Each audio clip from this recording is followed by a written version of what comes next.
The tray slipped from Clara Whitmore's hands and crashed across the crowded saloon cafe floor, sending fresh biscuits scattering beneath muddy cowboy boots.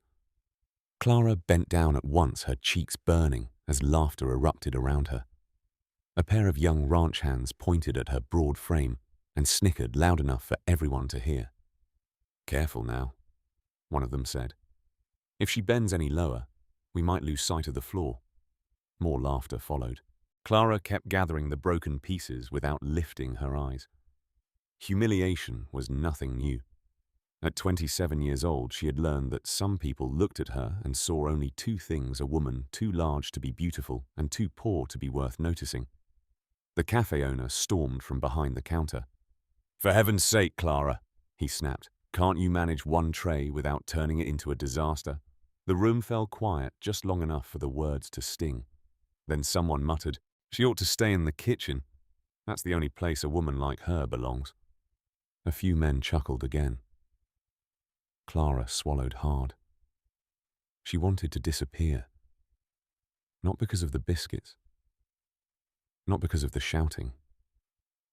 Because part of her feared they were right. No husband had ever looked at her twice. No young man had ever asked her to dance twice.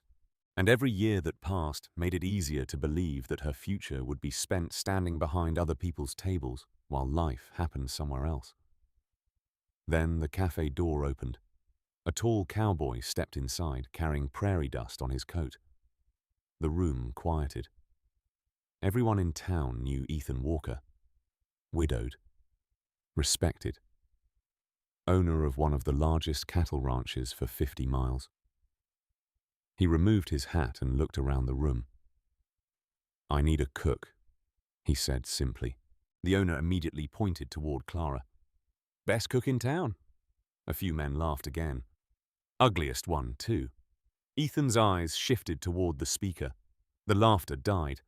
Not because Ethan looked angry, because he looked disappointed. There was a difference. His gaze settled on Clara. For a moment she expected pity. Instead he asked a practical question. "Can you cook for 20 men?" "Yes, sir."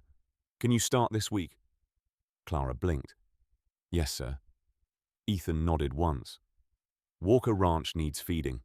That was all. No compliments, no insults, no promises, just work.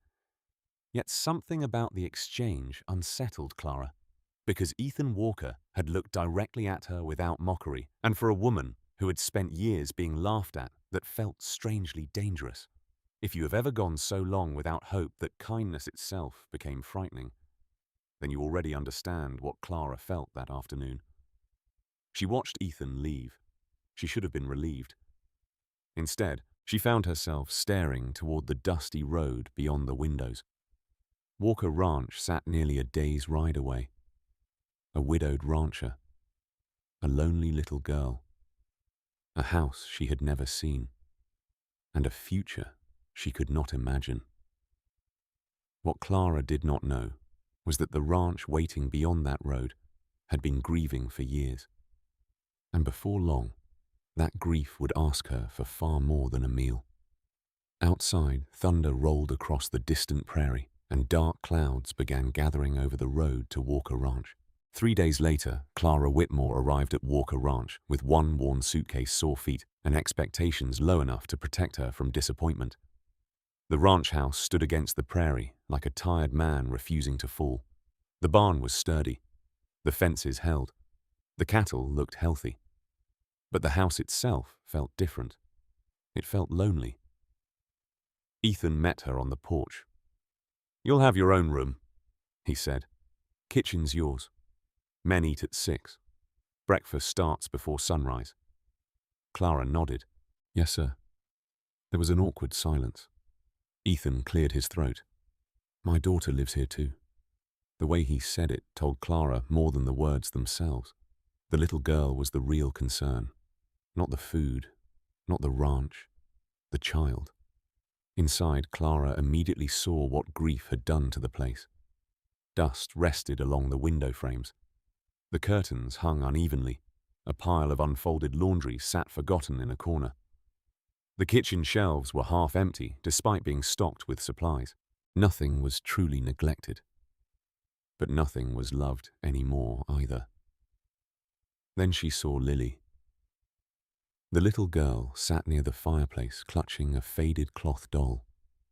Large eyes watched Clara carefully, guardedly, as if she were studying a stranger who might disappear tomorrow. Ethan placed a hand on Lily's shoulder. "This is Clara." The girl waited. Ethan hesitated. Then he added, "She's the cook." Something flickered across Clara's face before she lowered her eyes. Of course. The cook. Nothing more. Exactly what she had been hired to be. "Hello, Lily," Clara said softly. The little girl gave a tiny nod. Nothing else. Clara smiled anyway. By sunset, she was working. Flour dust coated her apron. A pot of beef stew simmered over the stove. Cornbread baked in the oven. Coffee filled the room with a rich smell that seemed to wake the walls themselves. One by one, ranch hands wandered inside. Several stopped when they smelled dinner. One cowboy lifted the lid of the stew pot and grinned. "Now that's a miracle." Another laughed. "I was starting to think Walker Ranch forgot what food tasted like." For the first time that evening, Clara heard laughter that wasn't directed at her. She almost didn't know what to do with that feeling. Dinner arrived. The men filled their plates. Conversation slowly returned to the table. Someone told a joke. Another complained about a stubborn steer. Soon, voices overlapped naturally. The heavy silence that had settled over the ranch for years seemed to loosen its grip. Across the room, Ethan noticed it too. He wasn't smiling, but he wasn't wearing that constant sadness either, and that alone felt unusual. After the meal ended, Clara remained behind cleaning dishes. The others drifted away.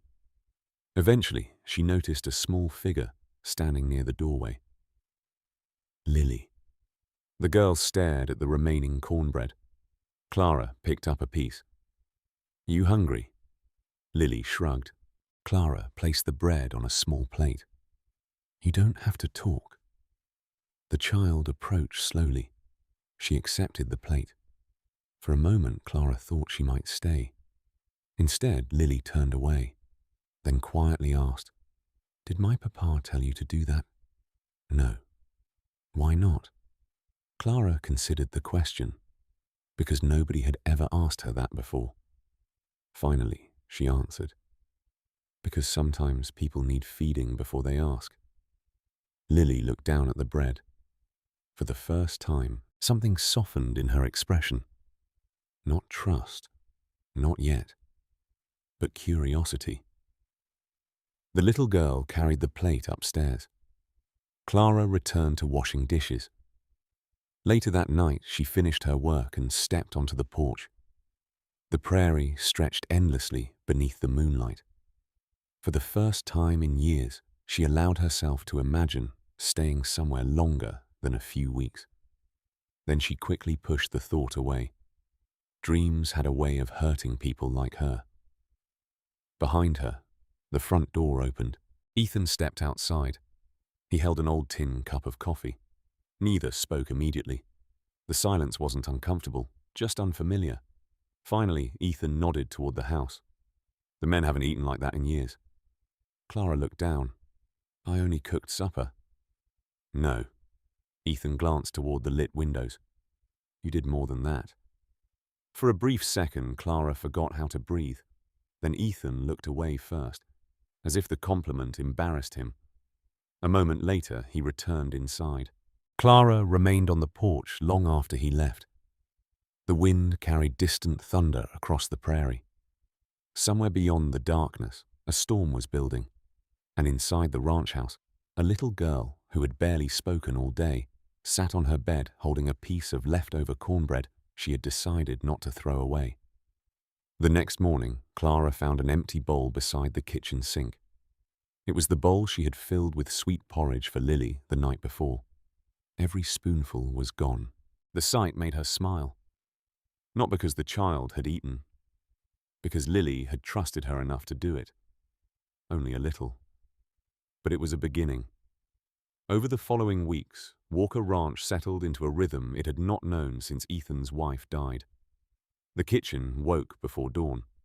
Fresh bread cooled on windowsills. Coffee waited for tired ranch hands. The dining table stayed full longer after meals because men no longer rushed away from the silence. Clara never tried to take charge. She simply worked. Yet somehow, her presence spread through the house like warmth from a stove during winter. One afternoon, she found a torn dress hidden beneath Lily's bed. Without saying anything, Clara repaired it. The next morning, the dress appeared folded neatly beside the girl's pillow. No note, no explanation, just mended seams. That evening, Lily stood in the kitchen doorway. "You fixed it." Clara looked up from kneading dough. "Fixed what?" "My dress. It needed fixing." Lily studied her carefully. "Thank you." The words were barely louder than a whisper. Still, they felt important. Clara smiled. "You're welcome." The little girl lingered longer than usual before leaving. Small steps, small victories, the kind that mattered most. One evening, Ethan returned from checking fences to find Lily sitting beside Clara at the kitchen table. The girl was covered in flour. So was Clara. A crooked loaf of bread rested between them. Lily laughed after accidentally dropping a lump of dough. The sound stopped Ethan where he stood. He had not heard that laugh in a very long time, not since before the funeral. Neither Clara nor Lily noticed him watching. For several seconds, he simply listened. Then he quietly stepped back outside. Not because he wanted to leave, because something in his chest suddenly hurt. The good kind of hurt. The kind that comes when something lost begins finding its way home. A few days later, trouble arrived wearing perfume and expensive fabric. Abigail Price stepped from a carriage and crossed the Walker Ranch yard as if she already owned it. Beautiful, elegant, confident. Everything Clara believed she could never be. The ranch hands straightened when Abigail passed. She greeted Ethan warmly, far too warmly. Clara noticed it immediately. So did Lily. Abigail joined them for supper. Throughout the meal, she smiled politely. She praised the food, complimented the ranch, asked Ethan questions. To anyone watching, she seemed charming. But when Ethan left the table briefly, Abigail's smile changed. Her eyes moved toward Clara. The meal was excellent. "Thank you." Abigail sipped her coffee. "I suppose cooking is one thing no one can take from you." Clara hesitated. "I'm not sure what you mean." The other woman smiled. "I mean, everyone has a place in life." Her gaze traveled deliberately over Clara's large frame. Some women belong at the table. A pause. Others belong in this kitchen. The words were soft, yet they landed like stones. Clara lowered her eyes, because the cruelest thing was not hearing them. It was believing them. When Ethan returned, Abigail's pleasant smile instantly reappeared. The conversation continued as though nothing had happened. But Clara felt smaller for the rest of the evening. Later, while washing dishes alone, she stared at her reflection in the dark kitchen window. Abigail was everything people admired. Beautiful, refined, desired. Clara was simply the cook. The thought settled heavily inside her. The next morning, she worked harder than ever, as if effort could somehow erase the ache. That afternoon, Ethan found her carrying sacks of flour that should have required 2 people. He immediately took one from her hands. "You'll hurt yourself." "I'm fine." "You don't look fine." Clara forced a smile. "I'm just working." Ethan frowned. For a moment it seemed he wanted to say more. Instead, he carried the heavier sack into the pantry. As he turned away, Clara noticed something. He had remembered which shoulder bothered her. The left one. No one remembered things like that. Not usually. That evening, another small change occurred. Lily climbed onto a chair beside Clara while she prepared supper.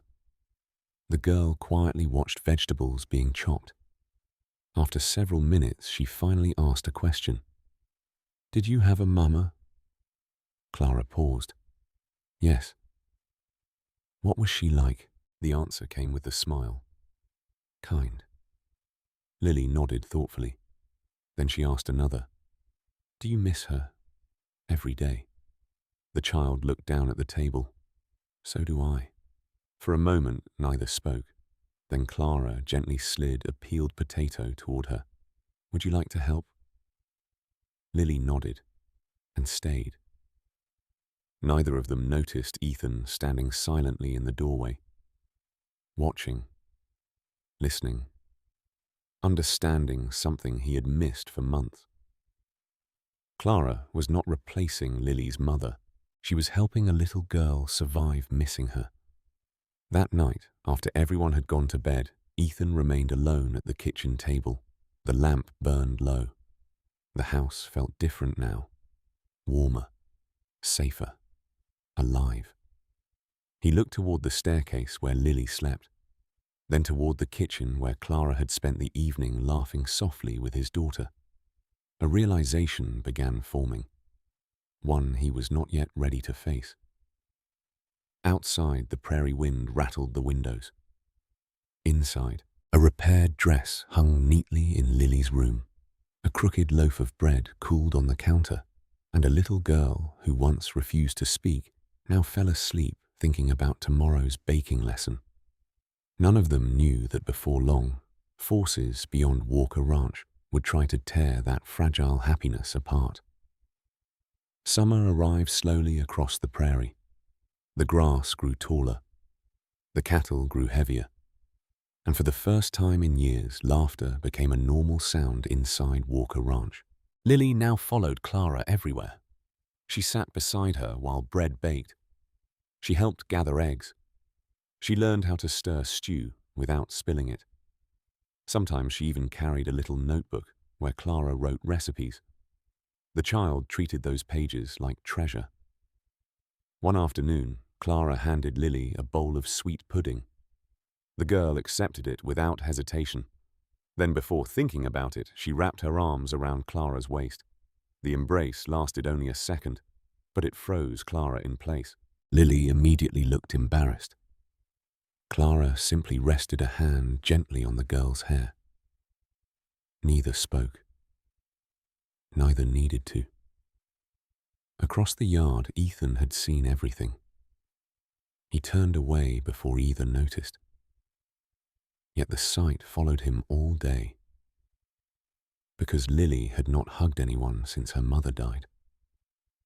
That evening, Ethan found himself watching Clara more than usual.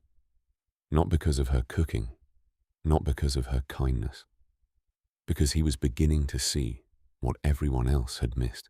The woman moving around his kitchen possessed a quiet strength stronger than pride. She never demanded attention, never demanded affection, never demanded gratitude. Yet somehow, she earned all three. The realization unsettled him, and it frightened him, because losing Clara suddenly felt possible. A few days later, the danger arrived. Victor Harlan's delivery wagons rolled into Walker Ranch, carrying flour beans, preserved meat, and supplies for the coming months. Victor himself arrived with them. Clean suit, polished boots, a smile that never reached his eyes. Ethan disliked him immediately. Still, business was business. The supplies were unloaded, the paperwork signed, the wagons departed. 3 days later, half a dozen ranch hands became violently ill after supper. By morning, more men were sick. Work stopped. A cattle shipment had to be postponed. Money began slipping away with every passing hour. Ethan immediately inspected the food stores. Victor arrived before noon, almost as though he had been waiting. His expression carried just enough concern to seem sincere. "Terrible situation," Victor said. Ethan folded his arms. "Any idea what happened?" Victor glanced toward the kitchen. "I heard you hired a new cook."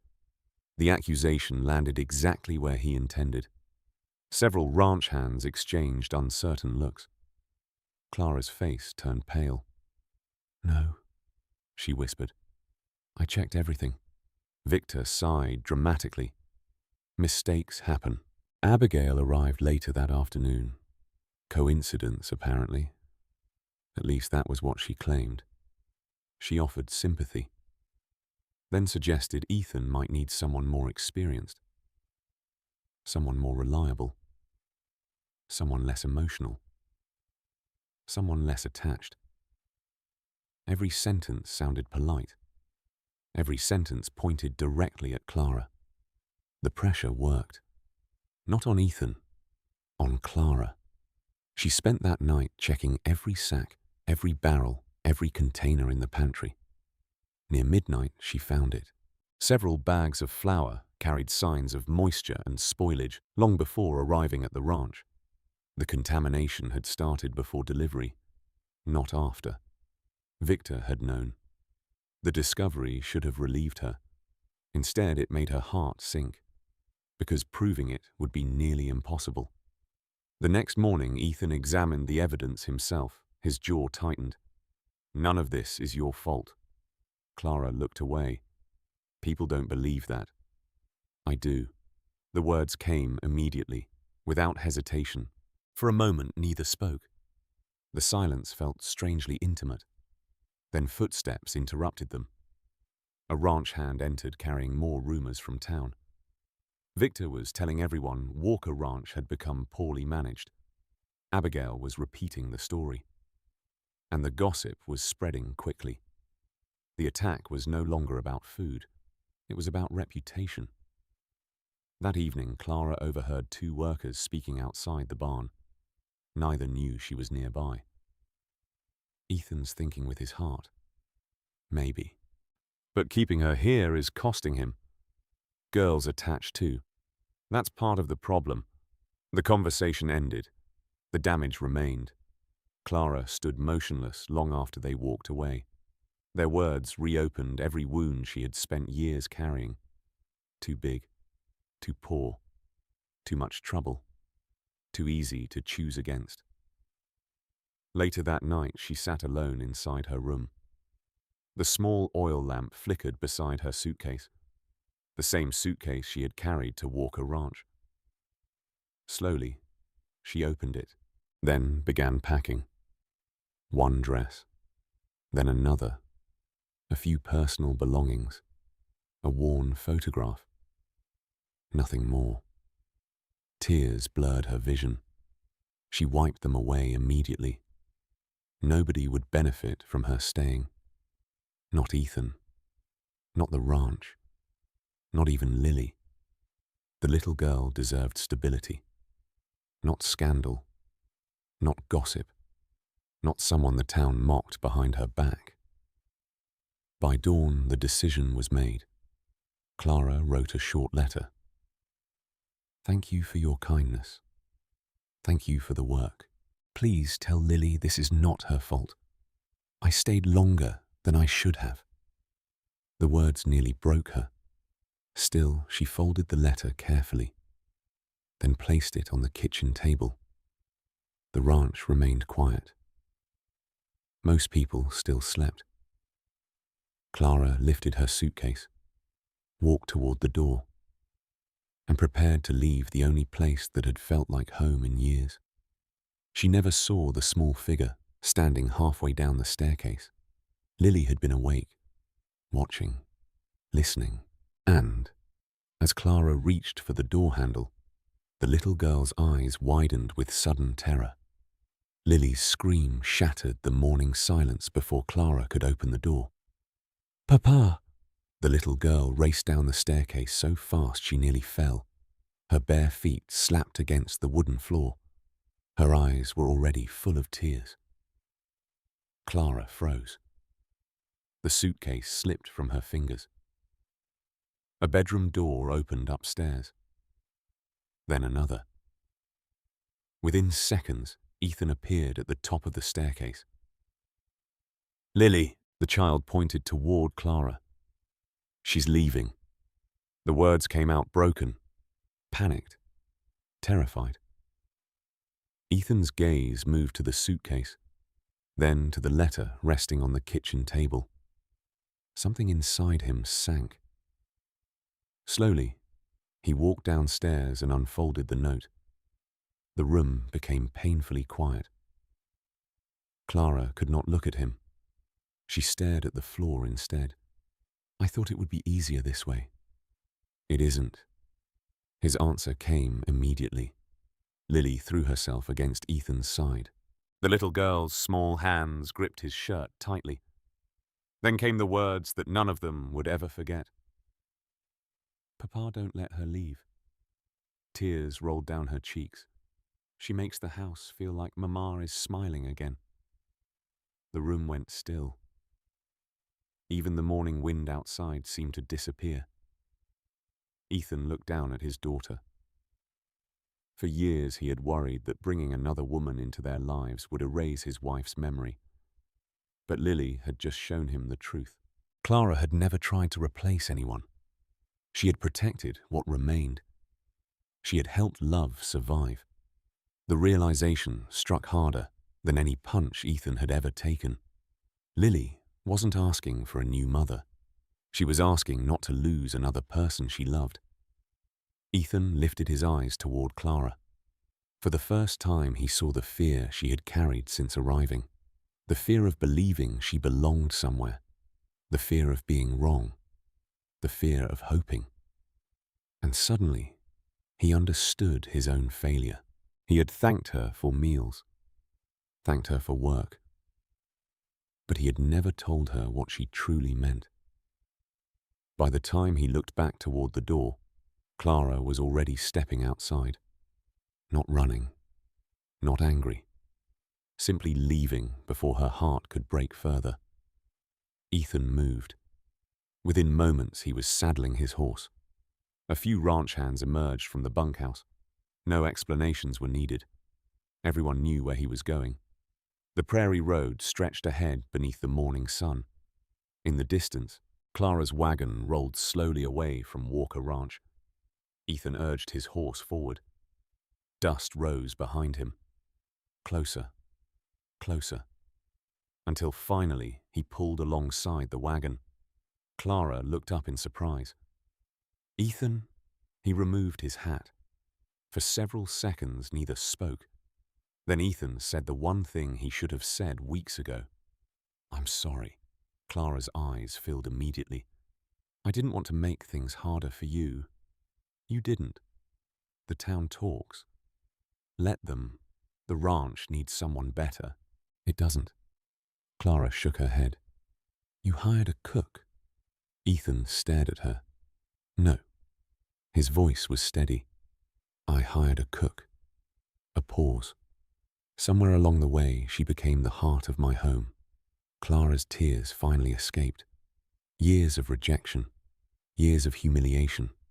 Years of believing she could only serve from the shadows. All of it seemed to rise at once. "I don't belong there." "Yes, you do. You only think that because Lily loves me." Ethan smiled sadly. "No." He looked directly at her. "I think that because I do." The words hung between them. Simple, honest, impossible to misunderstand. For the first time in her life, Clara saw no pity in a man's eyes. Only love. When they returned to town later that week, Ethan made certain everyone heard the truth. Victor's spoiled supplies were exposed. Several merchants confirmed the shipment had been damaged before reaching Walker Ranch. The lies collapsed quickly. Abigail made one final attempt. Standing before half the town, she laughed bitterly. A rancher like Ethan Walker could have chosen anyone. Her eyes moved toward Clara. And this is who he chooses. The crowd waited. Ethan stepped forward, then reached for Clara's hand.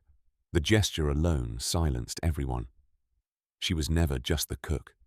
His voice carried across the street. She was the first person who fed this house without asking what it could give back. No one had an answer for that. Not Victor, not Abigail, not even the town, because everyone knew it was true. Months later, Walker Ranch looked different. The curtains were clean. The table stayed full. The kitchen stayed warm. And Clara no longer stood behind the doorway while others ate. She sat beside Ethan, beside Lily, exactly where she belonged. The first time Lily called her Mama Clara. The little girl looked nervous afterward, as if expecting correction. Instead, Clara pulled her into a hug, and neither of them let go for a long time. Years passed. Walker Ranch became known throughout the region. Travelers knew a hot meal waited there. Widows found help. Orphans found kindness. No one was turned away hungry. And at the center of it all stood Clara Whitmore, not hidden behind a kitchen door, not forgotten, not overlooked, loved. One evening, long after the ranch had gone quiet, Ethan sat beside her on the porch and smiled. "You know," he said, "you're still the best cook in the territory." Clara laughed. The sound drifted across the prairie, warm, confident, free, because the woman who arrived with one suitcase and no hope had finally learned something the world tried very hard to keep from her. She had never needed to become someone else to deserve love. She had only needed someone willing to see her.